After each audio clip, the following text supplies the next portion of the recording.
Hey everyone, it's Ben Hardy here, and in today's video we're going to be going over the all-new 2022 Lincoln Navigator.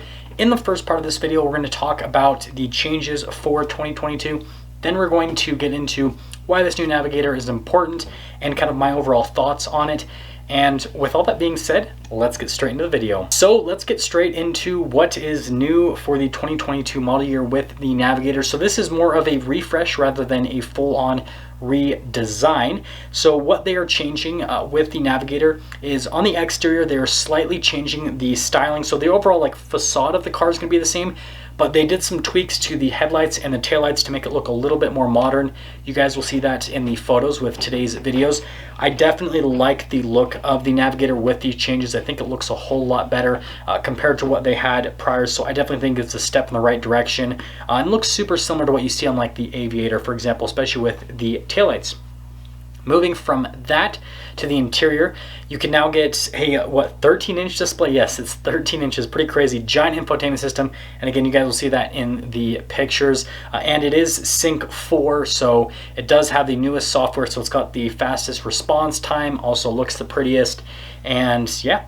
Cool that we're getting a 13-inch infotainment system here in the Navigator. Now, aside from that, they are also giving us massaging seats for the second row as an option, which I think is also really cool. Speaking of new options, you can now get a new adaptive cruise control option, or rather autonomous driving option is a better way to put it, which is called Active Glide. It's supposed to compete with the Super Cruise from GM. So it's pretty much full autonomous where it's hands off the steering wheel and the vehicle will drive itself. So really cool technology. The Navigator is going to debut that. And then I would expect that to kind of carry over into the other vehicles, the Aviator, the Corsair, and then also into Ford's vehicles as well. So think, the new F-150 Lightning probably will have that in it on top of that. And then aside from that, they have made some slight updates to the interior materials and all that. So again, you guys will see in the photos, it looks like they're kind of just making things look a little bit tighter. So the overall design is about the same, but just look at the material use. It just looks a little bit nicer than what you had prior. And then they do have a couple more themes that they're releasing. So they have a Central Park theme in the interior, and basically it just has elements from Central Park kind of thrown into the design, which is definitely a pretty cool thing. And then obviously it gives you kind of a more premium interior when you go for that as well. And then the other one is an invitation theme, and of course zipper pops in here. Cats, you gotta love them. The invitation theme basically gives you really cool wood trim in the interior, and I'll try to find pictures of both of those so you guys can see. Basically just know that there's a couple new trim packages with the Navigator, and other than that, last one thing, there's also a new system with the front camera that basically the front camera is now going to scan the road, and it's going to adjust the suspension actively as it's scanning the road. So again, similar to what you actually get in a Rolls-Royce, which is pretty crazy, the Cullinan to be specific.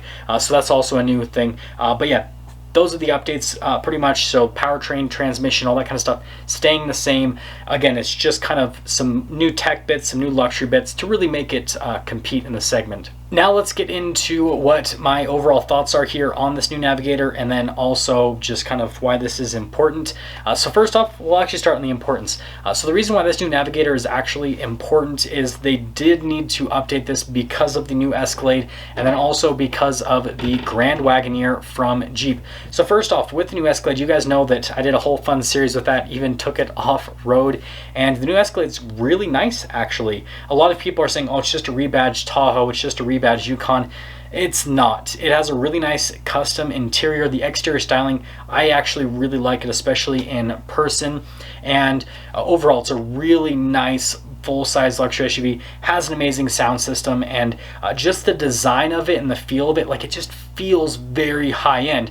And so then you go from that to what we have currently with the Navigator, and you kind of slightly disappointed with the Navigator. The Navigator has really nice seats, but then you look at the materials on the dash and the door panels and all, and it doesn't look as pretty as what they have with the Cadillac. And so this will kind of make it a lot more competitive. And then obviously we have the Grand Wagoneer now, and that thing is crazy. The interior on that is just amazing. If you haven't seen my review on it, go watch it.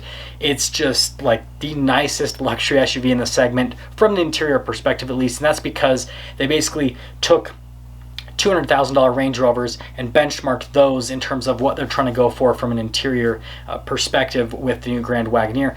And so again, Lincoln really did need to give it some updates, and so this is great that it has updates on multiple fronts, right? You have these cool custom interiors you can get. They're going to make it a little bit more competitive from an interior perspective with the Escalade and with the new Grand Wagoneer. And then from an exterior perspective, right, they made it look a little bit more modern, so it competes again with the Escalade and with the Grand Wagoneer. And I feel like the Grand Wagoneer, I like the exterior styling, but it's not as competitive, I guess, as the Escalade, because the Escalade like really looks like this like big substantial like luxury SUV. The Grand Wagoneer kind of looks like a fat Jeep sort of thing, and it's, I don't know, it's not as like imposing as the Escalade, I will say that.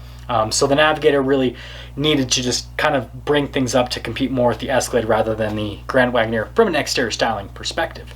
And its powertrain is still competitive for the segment, so that's why I didn't change anything there. And then obviously adding the self-driving stuff is to compete against GM, because that's what they have in the Escalade. And so you can see that they're kind of diving in both, because they're just trying to make it so that there's still a reason for people to purchase this Navigator over the Grand Wagoneer and over the Escalade as well. So that's why these updates are important, is it's just to kind of keep it competitive within the segment. Now my overall thoughts here on the Navigator, I think this is a step in the right direction. Obviously the things that they changed are really good, right?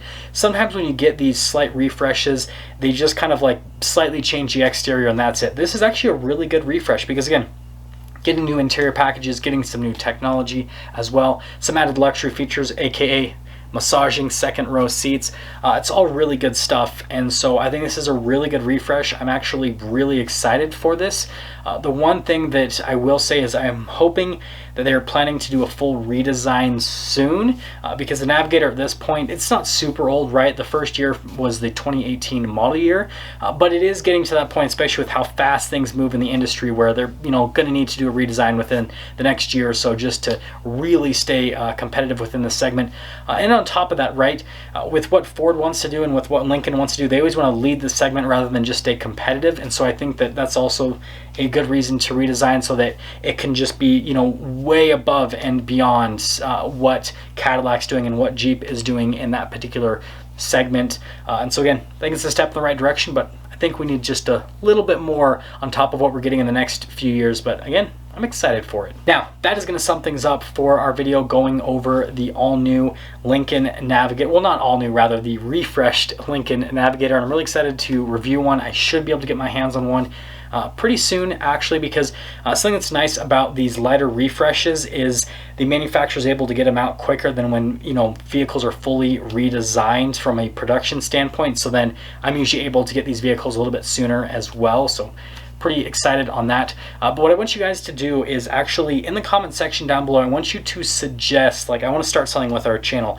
Start suggesting vehicles you want me to talk about.